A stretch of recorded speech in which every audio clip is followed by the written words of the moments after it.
Halo semuanya, selamat pagi, siang, sore, malam. Kembali lagi bersama gue Safril di Safril Bahas Sinema. Hari ini gue ingin membahas sebuah film yang baru rilis hari Kamis kemarin, yaitu film Naga yang disutradarai oleh Deddy Mizwar. Film ini merupakan installment ketiga dari film ini. Setelah film pertamanya Naga Bonar dan film keduanya Naga Bonar jadi dua. Film ini dirilis sekitar 17 tahun setelah perilisan film terakhirnya, yaitu Naga Bonar jadi dua. Dan film ini juga dirilis beberapa tahun setelah perilisan remake dari Naga Bonar yang begitu memalukan dari segi apapun ya. Dan disinilah akhirnya kisah sang jenderal Naga Bonar kembali dilanjutkan secara resmi di film ketiganya. Sesuai dengan judulnya, yaitu Naga. Film ini membawa cerita Naga Bonar hingga ke generasi ketiga. Dari sinopsisnya sendiri sebenarnya nggak terlalu jelas ya apa yang ingin disampaikan oleh film ini. Nggak banyak yang bisa diambil dari sinopsisnya. Intinya sih menceritakan tentang Naga Bonar dan permasalahan yang dihadapi oleh cucunya gitu lah. Tetapi semuanya nggak dijelaskan dengan 1.7 gitu dalam penceritaannya. Alih-alih film ini malah memilih jalan lain untuk bertutur, yaitu lewat kritikan terhadap sosial atau apapun itu yang berkenaan mengenai kehidupan masyarakat Indonesia. Sesuatu yang benar-benar dijajalkan dari awal banget hingga akhir banget secara terus-menerus. Membuat film ini, kalau gue bilang, itu lebih cocok sebagai iklan layanan masyarakat alih-alih sebuah film. Ya, film ini memang terlalu vokal dalam bersuara, dan itulah masalah utamanya. Penonton sama sekali nggak diberikan jeda untuk mencerna semuanya secara utuh. Ini masalah yang benar-benar fatal kalau menurut gue.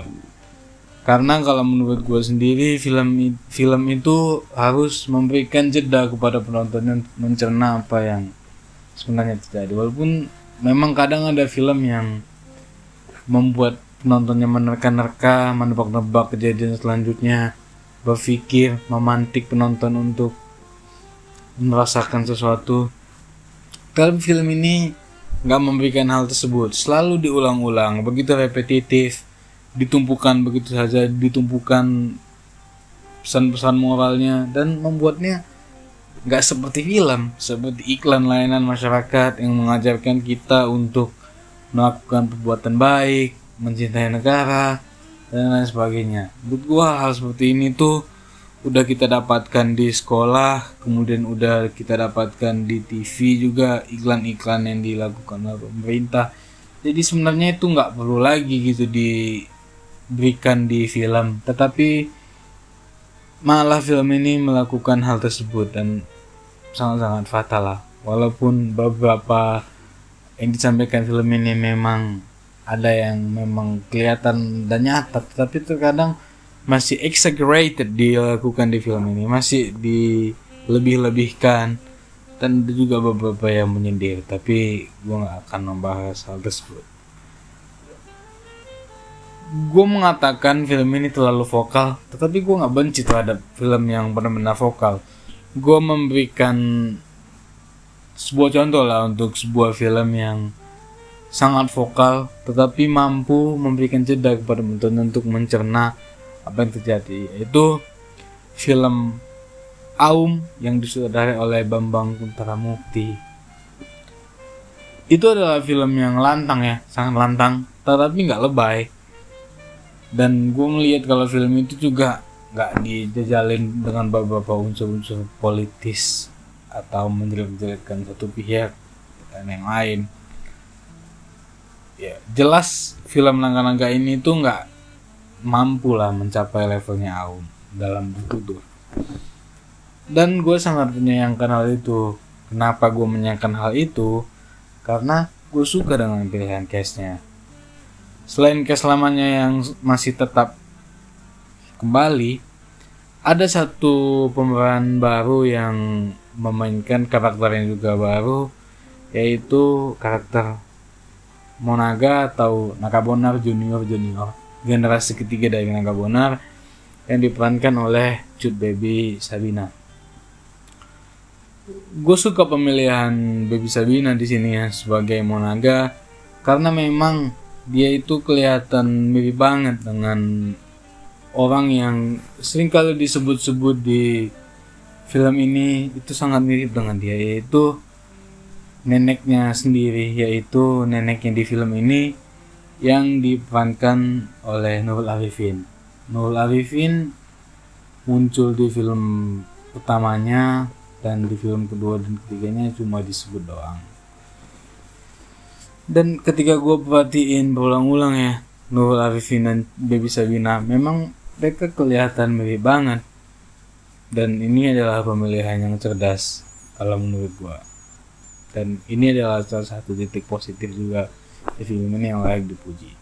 Siapapun yang merekomendasikan Baby Sabina ketika mencari pemeran yang cocok sebagai karakter Monaga, gue rasa dia layak dipuji lah. Deddy Mizwar masih menunjukkan kelasnya sebagai salah satu aktor terbaik yang dimiliki negeri ini, dan dia juga bisa dibilang salah satu penyebab kenapa film ini nggak terjerembab lebih dalam lagi, karena naskahnya udah lemah, titik tujuannya nggak ada, terlalu banyak pesan-pesan moral sosial yang begitu preachy, tapi Deddy Mizwar masih dengan penampilannya bisa membuat setidaknya tektokannya di sini masih menghibur penonton lah. Penampilannya di sini masih menghibur penonton, dengan karismanya juga di layar juga masih bisa membuat penonton suka dengan apa yang ditampilkan oleh Deddy Mizwar di sini. Sayangnya Tora Sudiro dan Wulan Guritno nggak terlalu solid ya di sini. Pertama gue bilang Wulan Guritno yang nggak natural dalam berakting dan kadang terlalu mengada-ngada ya. Ada satu adegan yang gue benar-benar, waduh ini karakternya benar-benar parah gitu. Padahal kalau gue bilang sebenarnya karakter Wulan Guritno ini adalah karakter yang paling relevan ya. Sekarang karakternya seorang ibu yang khawatir dengan anaknya dan lain-lain, tapi nggak benar-benar bisa tersampaikan dengan baik oleh Wulan Guritno. Di adegan puncak juga kelihatan nggak terlalu tereksekusi dengan baik juga. Trio Quack yang merupakan bawahan Tora masih menampilkan penampilan yang cukup baik, walaupun memang kembali lagi mereka nggak pernah believable kalau gue bilang. Ya mereka sebagai comic relief ya cukup lah, dan untuk menghidupkan suasana juga udah cukup baik. Tapi dibandingkan misalnya Tora, Wulan, ataupun trio Quack ini, gue malah lebih nyaman dengan aktingnya Sasa Utari di sini. Ia kembali tampil baik lagi setelah di banyak film juga tampil baik, di Imperfect tampil baik, di Imperfect The Series juga tampil baik, dan di Gatot Kaca juga baik, dan di sini juga ia kembali lagi baik. Oke, sekianlah mungkin review gue. Sebelum gue mengakhirinya, gue ingin memberikan kata-kata penutup. Ya, pada akhirnya Naga-Naga ini sebenarnya film yang punya potensi untuk menjadi film yang bagus. Tetapi sayangnya film ini itu nggak mampu menahan diri untuk lebih lembut dalam menyampaikan ide-idenya yang sangat banyak, kritikan-kritikannya yang sangat banyak. Itu nggak bisa disampaikan lebih lembut lagi. Alih-alih film ini malah berubah menjadi iklan layanan masyarakat ya, yang mengajak kita untuk lebih nasionalis, mengajak kita untuk menjadi orang baik, mengajak kita untuk ini. Ya film ini sebenarnya ingin melakukan edukasi tetapi salah tempat. banyak orang bilang kalau film itu harus mengedukasi, tapi kalau gue bilang film itu nggak harus mengedukasi. Film itu adalah untuk menggambarkan dengan natural. Film ini nggak menggambarkan dengan natural. Karakternya one dimensional, itu masalah yang parah sih. Karena di dalam kehidupan nyata orang nggak akan, kecuali itu ada suatu kepentingan atau apapun, itu nggak akan melakukan apa yang dilakukan oleh karakter-karakter yang ada di sini. Setidaknya gue nggak pernah ketemu, mungkin ada, tapi gue nggak tahu, dan presentasinya itu ada, itu sangat kecil. Ya kalau kata orang-orang sih yang dulu nonton, yang pernah nonton, yang sempat nonton dan nulis juga, kalau lu mau lulus ujian PPKN, lu nonton Naga-Naga, lu dapat 100. Lu catat aja apa yang ada di film ini, lu dapat 100 ujian PPKN. Itulah. Jadi kalau lu ingin lulus ujian PPKN, lu baca buku bisa, tapi kalau lu lagi malas baca buku, lu nonton Naga, lu catatin dah apa yang ada di sini, lu dapat tuh ujian PPKN, dapat 100. Oke. Itulah kalimat penutup dari gua pada akhirnya. Ya, gua nggak tahu apakah ini film atau iklan layanan masyarakat ya. Ya, tapi ya sekian lah dari gua juga. Ya, sampai jumpa lah di lain kesempatan.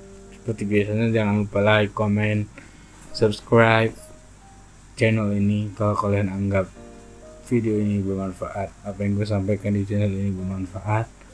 Ya, gue akan mencoba selalu untuk mengulas film, mengulas dunia sinema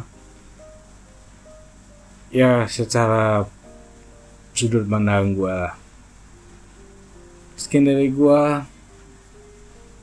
sampai jumpa, bye bye, adios.